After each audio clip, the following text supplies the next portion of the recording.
away from the usual Balalo issues. And today we want to dive onto the enablers. Ladies and gentlemen, today I want us to talk about Honorable Akol Anthony. But Mr. Speaker, I am not surprised. If you are a fan of football, and I'm happy to see you the other day jubilating when Ghana won. But there was a player in the United Kingdom, in England, called Maguire, who was playing for Manchester United. Harry Maguire. He's a defender. He was tackling everybody and throwing his bodies everywhere, that he was seen as the best defender in the world. Manchester United went and bought him. He became the biggest threat at the center of Manchester United's defense, tackling Manchester players and giving assist to opponents. Mr. Speaker, when even the opponents fail to score, Maguire will score for them.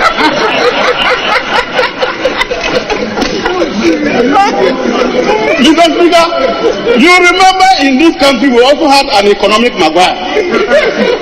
This economic Maguire went to Malata market and were clapping, saying that this man is the best in managing foreign currency. The same economic Maguire was. All of you could have known Honorable Akol Anthony, a man that is known very much in this country for having rained blows on Honorable Zake, MP for Mitiana municipality. On the 2nd of August, NBS was actually at the tribunal ground, Shadondo, trying to follow how the proceedings of the election petitions that was consequential from the just concluded NRM primaries took place. And now from there, their key focus was on the defectors, those who, the opposition icons that defected to NRM party, citing greener pastures as one of the reasons for their defection. And among them includes Honorable Akol Anthony. In part of his interview, actually, Honorable Akol attested that he was not used to the lives of primary elections, being tortured here left and right, including the magnitude of money that is used in the primaries, and even the petitions that follows suit. So he said to the whole world that he spent over 300 million shillings on these primary elections alone. Ladies and gentlemen, precisely in 14 days, this man spent 300 million and indicated that he spent 21.4 million shillings per day to secure a victory which has since been contested, because it was visible that he probably did not even have the numbers to be declared the numbers, and he could have gone extra mile to have that temporary win, which has been contested. And on that day, he was as a respondent when he has been petitioned by his name is Kenneth Okot. Now, ladies and gentlemen, where Odongato is today, tell him he has a student, because today I want to dive into this issue and also looking at it from a a philosophical point of view. Starting off with the contradictions that these things raises. Spending 300 million shillings in 14 days on NRM primary elections. All of us know that as a flag bearer, the NRM always gives money that do not exceed 50 million for its parliamentary candidates for the general elections. But now here comes a man who is spending 300 million to see himself through in the primary elections. So this beats any kind of logic, and especially it becomes more questionable when it is coming from a man who is masquerading that he's going to be a minister of finance if he has been elected through the NRM primaries. He has been selling this hope to his electorate that if he goes through the NRM ticket, then he will be appointed Minister of Finance, and the people and the community, the area where he comes in, would be proud to have a minister since Bete Bigombe. But the question is, somebody who is economically astute is it really true that somebody who has knowledge, in-depth knowledge, somebody worthy of being a minister of finance, can spend 6 times what he expects to get after the spending just for taking the flag?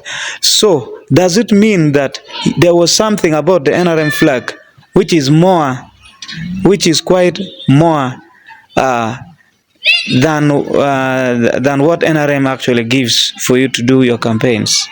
These are the questions that we need to raise. And the first thing that we can dive into as philosophers is going to be the tyranny of the soul. Plato talked about the tyranny of the soul, where humans are forced sometimes to do things beyond logic and reason just because they want to satisfy a certain ego. And in this case, Honorable Akol was very desperate to go through, because there has been a lot of issues as to if he is capable of going through a primary election barely 3 months after defections. And secondly, the fact that his closest rival was what he described earlier on as a mere LT3 that is not endowed with anything enough to be competitive in a race. So he was actually doing to do everything to ensure that he wins. So it went beyond logic and reasons.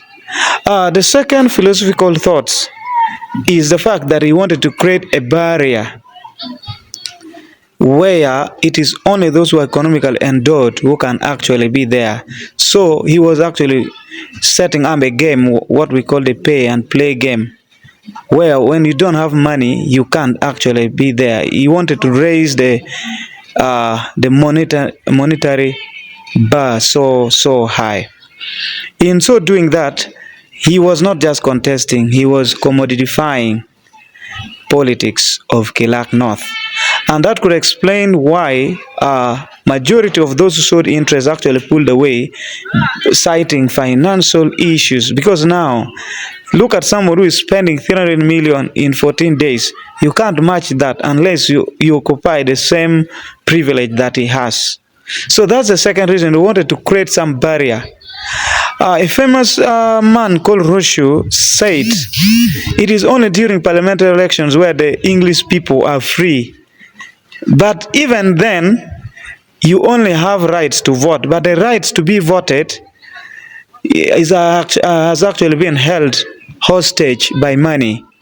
Akol Anthony wanted to hold the rights of being voted as Kilak North MP held in hostage by the money power, the financial muscles that can be flexed. And that is the second reason why he is overspent. Then the third reason, which I find it makes a lot of sense, is I think he wants to prove a point to the world that is financially very stable.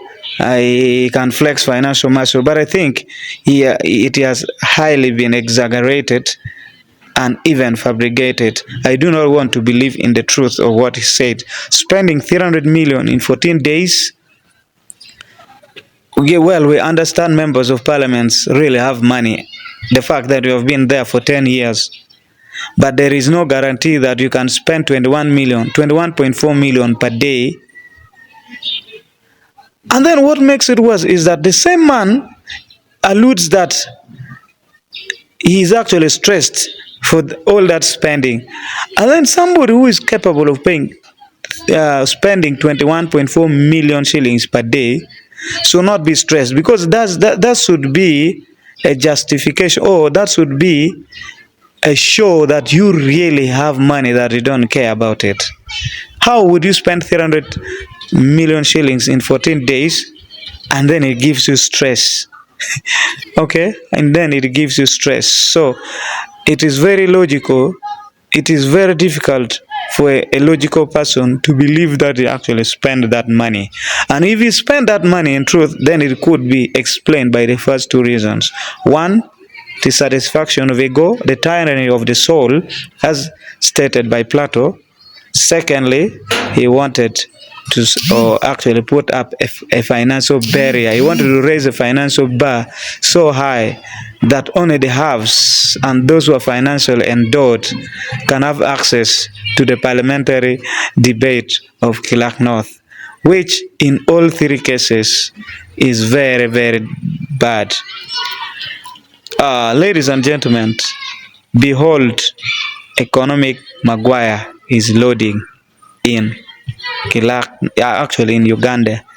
If so, he succeeds in becoming a member of parliament on NRM ticket and probably gets the appointment he has been craving for, then Uganda's economy is definitely headed for doom, because 300 million in 14 days on an elections that you could not win with a landslide is something not for somebody capable of running this fragile economy. I want to raise my case here. That is my philosophical take. Ladies and gentlemen, thank you.